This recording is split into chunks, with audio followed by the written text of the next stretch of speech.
Kita ketahui, Ganoderma adalah jamur paling mematikan yang menyebabkan penyakit busuk pangkal batang dan membuat kerusakan pada tanaman sehingga mengurangi hasil panen.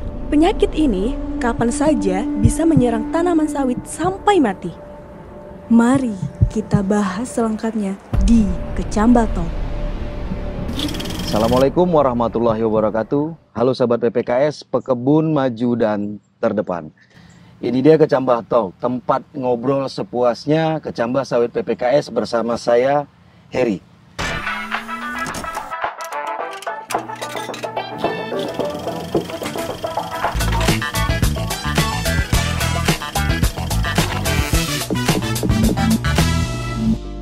Di sini kami mengajak Anda semua untuk selalu berkarya, berinovasi, dan berkolaborasi dalam energi positif untuk menjadi pekebun yang sukses.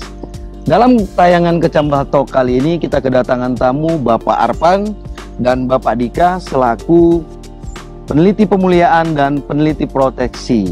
Jadi begini nih Pak, bicara soal kondisi terkini di dunia perkelapa sawitan, isu Ganoderma sedang tinggi-tingginya nih Pak. Tidak hanya di Pulau Sumatera, tapi sudah masuk ke wilayah Kalimantan. Ditambah lagi di tahun 2024 ini, tahunnya replanting ya Pak.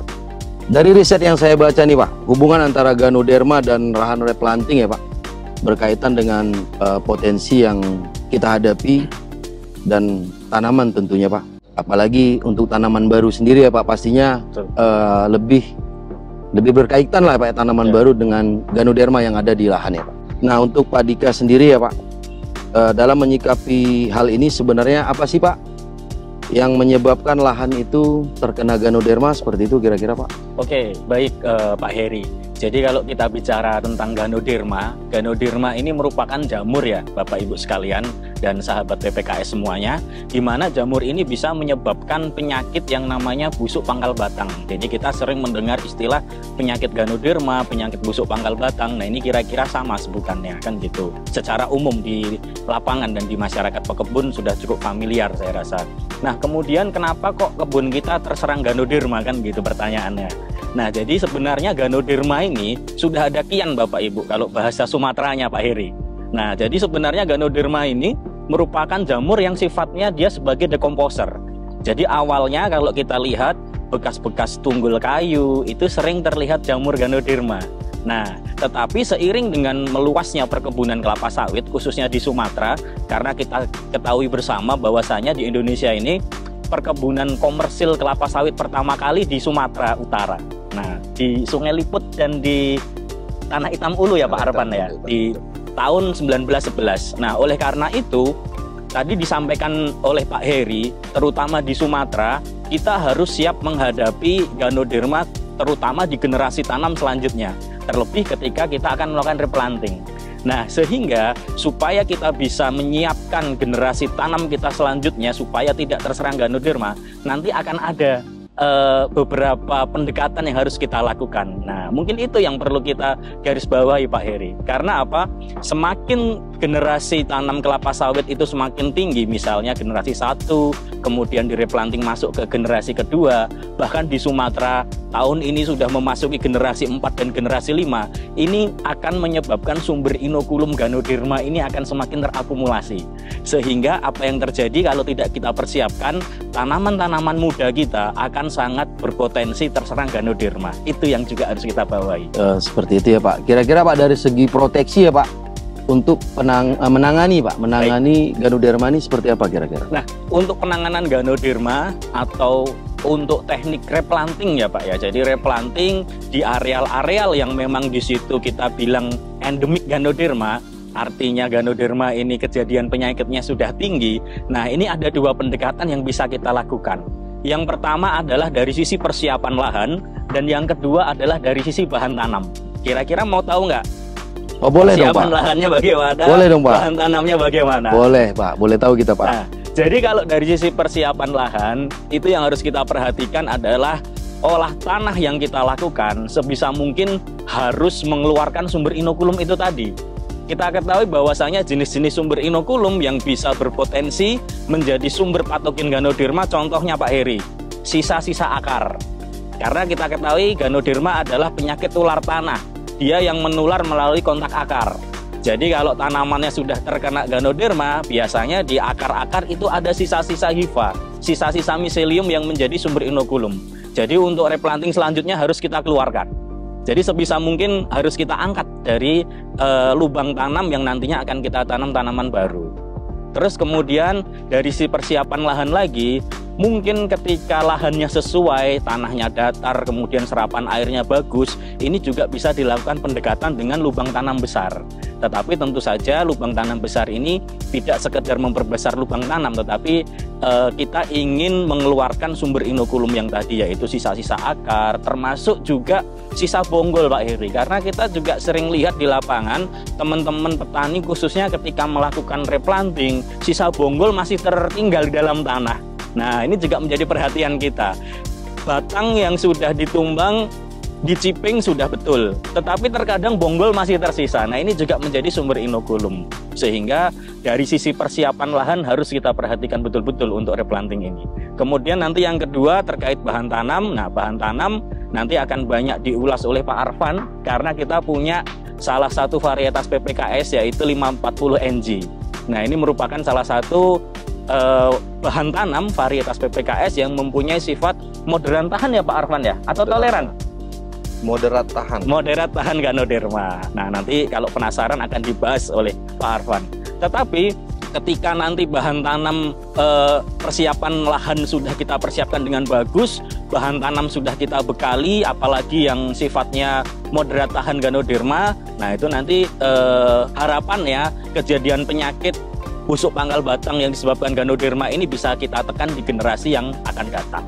Itu kira-kira. Kira-kira seperti itu. Nah, jadi sederhananya ya Pak, untuk pekebun kita lah ya Pak, untuk pekebun sawit tentunya, yang paling pertama itu perhatikan tadi saya simak dari jawaban Pak Dika, perlakuan lahan ya Pak ya, persiapan lahan ya Pak, persiapan lahan dan bibit ya Pak, bahan tanam, bahan tanamannya seperti itu ya Pak ya. Ini buat Pak Arfan dan buat Pak Dika.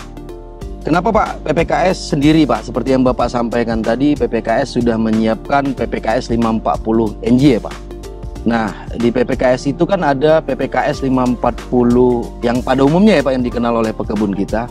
Nah, sekarang ada PPKS 540 NG untuk persiapan atau penggunaan bahan tanaman di lahan Ganoderma, seperti itu kira-kira Pak. Pertanyaannya itu Pak, mengapa PPKS memilih PPKS 540 untuk yang dijadikan moderat atau toleran terhadap Ganoderma Pak? Monggo Pak Arfan. Baik, gini Pak Heri ya, kalau kita ini kan punya sekitar mungkin 9 sekarang, 9 varietas yang existing, sudah komersil. Nah, supaya kita bisa melakukan seleksi dengan cepat, maka kita lakukanlah seleksi di DKLP komersil yang sudah kita punya. Kita punya populasinya dan bisa langsung diseleksi tanpa harus kita mulai awal seleksi untuk produktivitas. Karena kalau sudah dilepas ini informasi bagi kawan-kawan, kalau sudah dilepas DKLP komersilnya berarti sudah proven untuk masalah produktivitasnya. Nah, kan kita tuh banyak populasi, maka dari hasil pengamatan lapangan kita, pengujian tegakan tetua, lalu juga dibantu teman-teman proteksi ketika merakit ini, teknik untuk melihat bagaimana sebenarnya ketahanan masing-masing populasi varietas tadi. Ternyata kita lihat keturunan-keturunan SP540T inilah yang paling punya potensi untuk memiliki mekanisme yang cukup baiklah dalam menahan gempuran Ganoderma. Apalagi pengujian kita kan kebanyakan di daerah Simalungun yang kita terkenal memang sentra dari dulu adalah tempat pengujian kelapa sawit. Sehingga dari situlah kita ambil dari generasi keturunan SP540, kita lepaslah varietas baru ini yaitu PPKS 540 NG gitu. Jadi artinya berasal dari keturunan SP540T gitu. Jadi PPKS sendiri sudah menguji ya Pak, menguji beberapa varietas terkait untuk dijadikan bahan tanaman yang moderat terhadap Ganoderma tadi ya Pak ya. Dari segi produksi Pak, kira-kira apakah bibit yang kita siapkan ini Pak terkait NG ya Pak, apakah lebih bisa berpotensi lebih atau dari varian lain kira-kira Pak? Gini, jadi konsepnya mungkin bukan perbedaan produksi Pak ya. Konsepnya adalah serangan Ganoderma dalam kategori sedang dan berat itu bisa menghilangkan produksi bisa sampai mencapai 35% atau range-nya sekitar 30 sampai 40%. Artinya ketika tegakan tanaman teman-teman di lapangan itu habis 30-40%, ada kajian itu sekitar tahun 2015 kalau nggak salah ada papernya, itu bisa per 10 hektar itu kita rugi bisa sampai 170-an juta. Artinya memang luar biasa, produksi itu harus dibarengi dengan tegakan yang ada gitu. Nah, artinya berarti produksinya secara karakter varietas ya sama aja dengan PPKS 540, PPKS Simalungun, DKLP Simalungun begitu. Namun kan yang kita inginkan adalah supaya ketika kita tanam di lahan-lahan yang memang potensi Ganoderma tinggi, pengurangan tegakan kita nggak out-outan lah gitu Pak ya.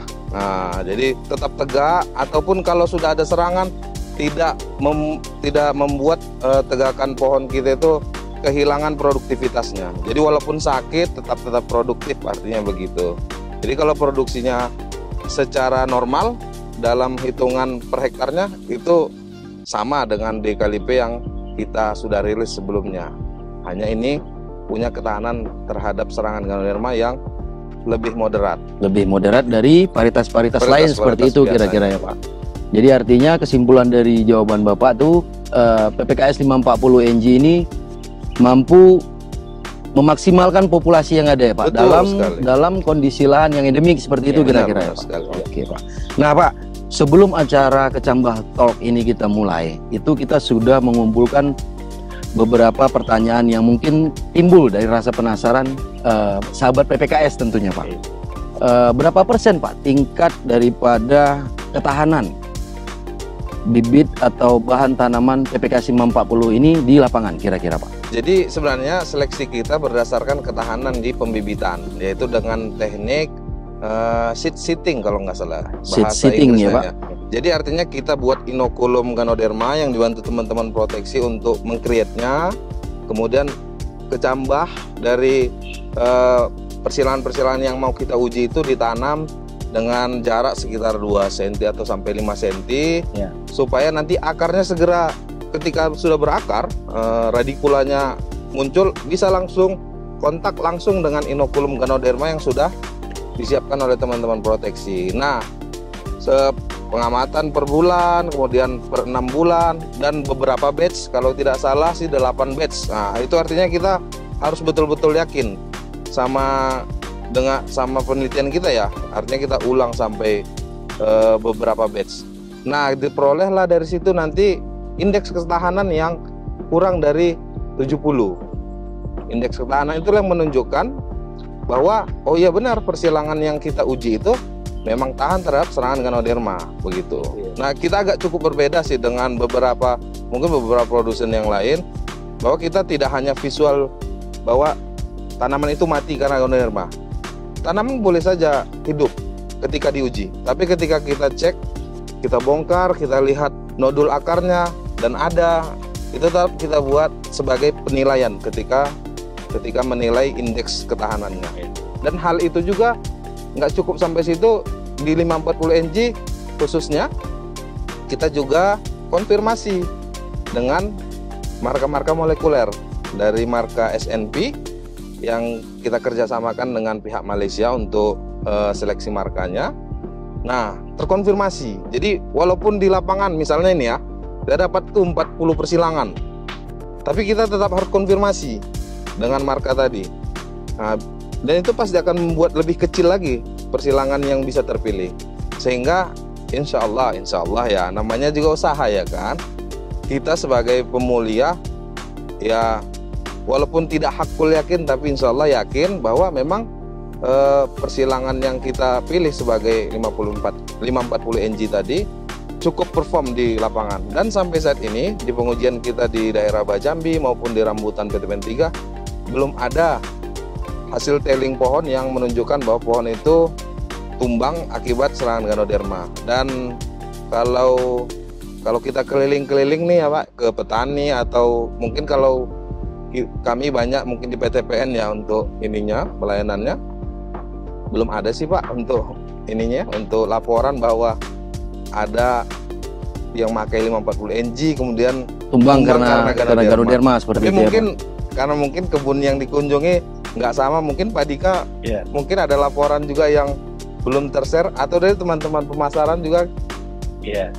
Jadi kalau dari teman-teman di Proteksi juga belum mendapat laporan ya Pak Heri ya, terkait dengan varietas 540 NG khususnya yang memang mendapati laporan bahwasanya sudah ada indikasi gejala serangan Ganoderma. Misalnya ini Pak, daun tombaknya lebih dari 3 kan gitu, terus kemudian pelepahnya warnanya, anak daunnya warnanya pucat, terus kemudian ditemukan sengkleh, bahkan ditemukan tubuh buah. Nah itu sampai sekarang masih belum ada ya. Artinya seperti tadi yang disampaikan oleh Pak Arfan, bahwasanya kita cukup pede ya Pak ya, kita cukup confident bahwasanya performa 540 NG di lapangan ini bisa menunjukkan bahwasanya dia mempunyai sifat moderat tahan Ganoderma. Jadi artinya Bapak Ibu sudah tidak perlu khawatir lagi ketika lahannya ternyata di areal yang endemik Ganoderma, terus kemudian bingung memilih jenis bibit atau bahan tanaman yang seperti apa gitu, karena PPKS tentu saja punya solusinya kan gitu. Betul kan Pak Arfan? Betul Pak ya, insya Allah Pak. Nah kesimpulannya jadi Pak, PPKS 540 NG ini kita belum menemukan data bahwasannya ada tegakan atau populasi tanaman yang tumbang karena serangan, atau kita bilang yang sudah terinfeksi ya Pak ya, seperti itu kira-kira. Jadi kita tidak menemukan data itu ya Pak ya sampai saat ini ya Pak. Sampai saat ini belum ada laporan. Sampai saat mungkin ini ya Pak. Seluruh civitas PPKS mungkin perlu juga untuk concern terhadap hal ini, karena memang itu jadi bahan evaluasi kita juga. Karena saya yakin kedepannya juga ya namanya kita bekerja dengan makhluk hidup ya, pasti dia melakukan modifikasi sehingga bisa saja di beberapa tahun ke depan 540 NG kita ini bukan menurun daya ketahanannya, tapi si Ganodermanya sendiri punya mekanisme baru untuk melakukan serangan terhadap tanaman-tanaman 540 NG kita. Dan itu pun sudah kita persiapkan dari pemulihan, bahwa kita mulai start mungkin di 2024-2025 ini kita juga sudah mulai pelan-pelan kita coba seleksi lagi populasi yang ada, apakah kita dalam rangka persiapan bahwa jikalau nanti Ganodermanya makin pinter ya Pak, artinya kita ini kalah pinter, begitu kira-kira Pak. Karena lagi-lagi kita harus saling beradaptasi ya Pak. Beradaptasi ya. Ganoderma akan beradaptasi, maka bahan tanaman kita juga harus beradaptasi juga. Ya. Seperti itu ya Pak. Baik Pak. Nah selanjutnya nih Pak, jika pekebun kita nih Pak, pekebun kita menemukan serangan yang ada di lahan mereka ya Pak, apakah ada produk PPKS nih Pak? Nah, apakah ada produk PPKS yang mungkin bisa membantu ketahanan produksi pada masanya Pak? Contoh, kurang lebih tahun tanam yang masih berproduktivitas yang harusnya tinggi ya Pak. Nah, di situ kita temukan adanya serangan Ganoderma. Apakah ada Pak PPKS sendiri membuat produk ataupun cara perlakuan untuk masa produksinya lebih lama kira-kira Pak? Seperti itu Pak. Mungkin Pak Arfan atau Pak Dika boleh menjawab. Oke, baik. Jadi untuk penanganan Ganoderma memang saat ini pendekatan yang dilakukan adalah sifatnya preventif. Artinya adalah pencegahan. Dan juga tindakan yang dilakukan pendekatan yang kedua adalah memperpanjang usia produktif. Namun pendekatan untuk menyembuhkan belum ada saat ini. Ya, sayang sekali ya Bapak Ibu sekalian ya. Cuma memang kami terus berusaha untuk mendapatkan bagaimana pendekatan-pendekatan untuk melakukan pengelolaan penyakit busuk pangkal batang yang disebabkan oleh Ganoderma ini. Jadi yang pertama, misalnya kita melakukan pendekatan secara preventif atau pencegahan. Pencegahan ya Pak. Pencegahan ini juga kita lakukan dalam rangka pada saat melakukan tanam ulang. Jadi ketika kita tanam ulang, ini kita mencoba mempersiapkan bahan tanam dengan apa? dengan melakukan beberapa aplikasi yang bisa nantinya ketika tanaman ini dipindahkan atau ditanam di lapangan, ini sudah mendapatkan bekal yang cukup untuk dalam tanda kutip melawan Ganoderma. Misalnya di lubang tanam itu kita tambahkan pupuk hayati yang berbahan aktif trichoderma, yaitu Gremiji. Jadi di lubang tanam itu kita tambahkan Gremiji yang pertama. Atau pendekatan yang kedua, kita melakukan aplikasi mikoriza pada saat tahapan pembibitan.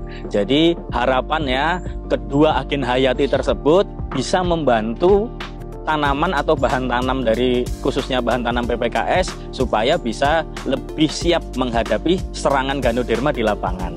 Kemudian yang kedua, pendekatan yang sifatnya adalah memperpanjang usia produksi. Artinya ketika di lapangan sudah mulai memasuki masa TM, terus kemudian ditemukan serangan, bisa jadi beberapa bulan atau beberapa tahun ke depan akan tumbang. Tetapi itu bisa kita cegah supaya tidak cepat tumbang, itu biasanya kita bisa juga melakukan beberapa perlakuan.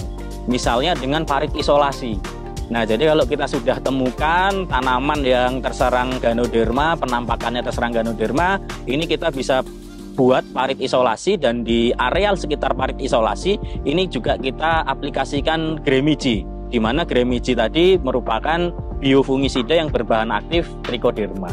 Kira-kira itu pendekatan yang bisa kita lakukan menggunakan produk-produk dari PPKS tentunya. Jadi PPKS sendiri sudah menyiapkan produknya ya Pak, yang mungkin bisa membantu petani kita yang dihadapi atau dipermasalahkan oleh Ganoderma ya Pak. Mungkin Pak Arpan bisa tambahan sedikit Pak Arpan? Yang pasti pembicaraan kita di PPKS 540NG. Tapi memang harus dipastikan. Nah, jadi memang ini jangan sampai salah kaprah bahwa pokoknya 540NG lah gitu. Ketika memang kita sudah confirm bahwa lahan kita itu merupakan lahan yang endemi Ganoderma dengan histori sebelumnya penanamannya. Yang pastinya yang pertama dilakukan yang sudah sampaikan Pak Dika tadi, bahwa persiapan lahan itu sangat penting. Pendongkelan akar-akar itu kadang-kadang walaupun namanya kos, pasti kos, kemudian juga effortnya ya kan, usahanya untuk melakukan itu. Tapi itu jadi modal kita untuk melakukan replanting yang sehat begitu. Nah, ditambah lagi dengan pakai 540NG, lalu juga tindakan preventif, karena kalau sudah terkena Ganoderma belum ada tindakan kuratif yang signifikan bisa kita lakukan.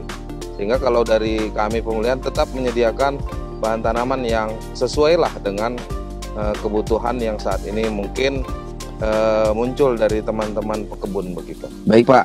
Wah, seru sekali ngobrolnya sahabat PPKS. Banyak ilmu yang kita dapat terkait PPKS 540NG. Nah, untuk Pak Dika dan Pak Arpan, boleh dong statement closingnya Pak Arpan dan Pak Dika untuk meningkatkan semangatnya pekebun sawit kita.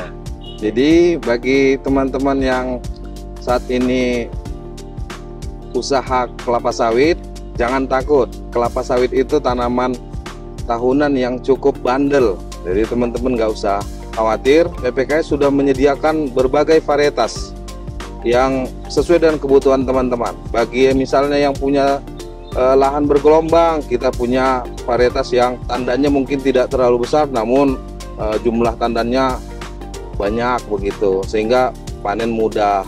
Bagi yang mudah mengkonsolidasikan, kita juga punya varietas yang pertumbuhan meningginya tidak terlalu cepat, seperti misalnya Dampi.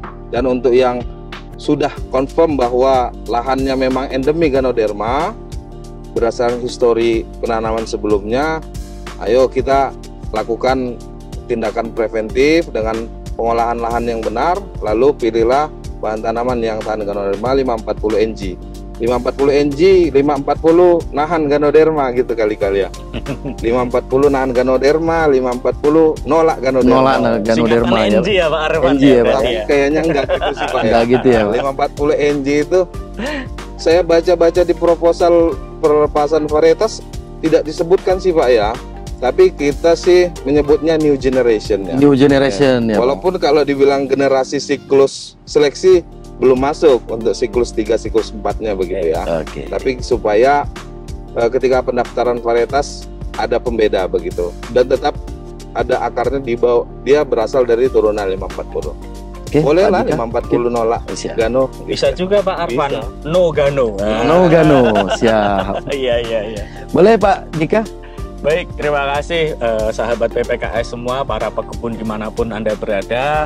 Ketika Bapak Ibu sekalian ingin melakukan tanam ulang terus kemudian khawatir bagaimana nanti terkena Ganoderma, pesan dari kami dari PPKS adalah jangan pernah takut melawan Ganoderma. Karena Ganoderma sudah ada di sekitar kita dan kita bisa hidup bersama Ganoderma. Artinya apa? PPKS sudah menyiapkan paket teknologi di mana Bapak Ibu sudah tidak perlu khawatir lagi. Jadi ketika Bapak Ibu misalnya ingin melakukan konsultasi terkait bagaimana harusnya mengendalikan Ganoderma, silahkan hubungi nomor di bawah ini. Wah, luar biasa kali. Nah, untuk sahabat PPKS, kita pastinya sudah dapat menyikapi dalam banyaknya ilmu yang kita dapat hari ini dari Bapak Dika dan Bapak Arfan. Sahabat PPKS bisa menentukan apa yang menjadi pilihan kita untuk menanggulangi daripada pengendalian Ganoderma. Terima kasih Pak Arfan, terima kasih Pak Dika atas ilmunya yang bermanfaat sekali untuk kita di sini dan pekebun sawit yang ada di rumah dan yang sedang menonton pastinya. Jangan lupa subscribe channel YouTube-nya PPKS TV. Tunggu kami di acara Kecambah Talk selanjutnya. Dadah. Dadah.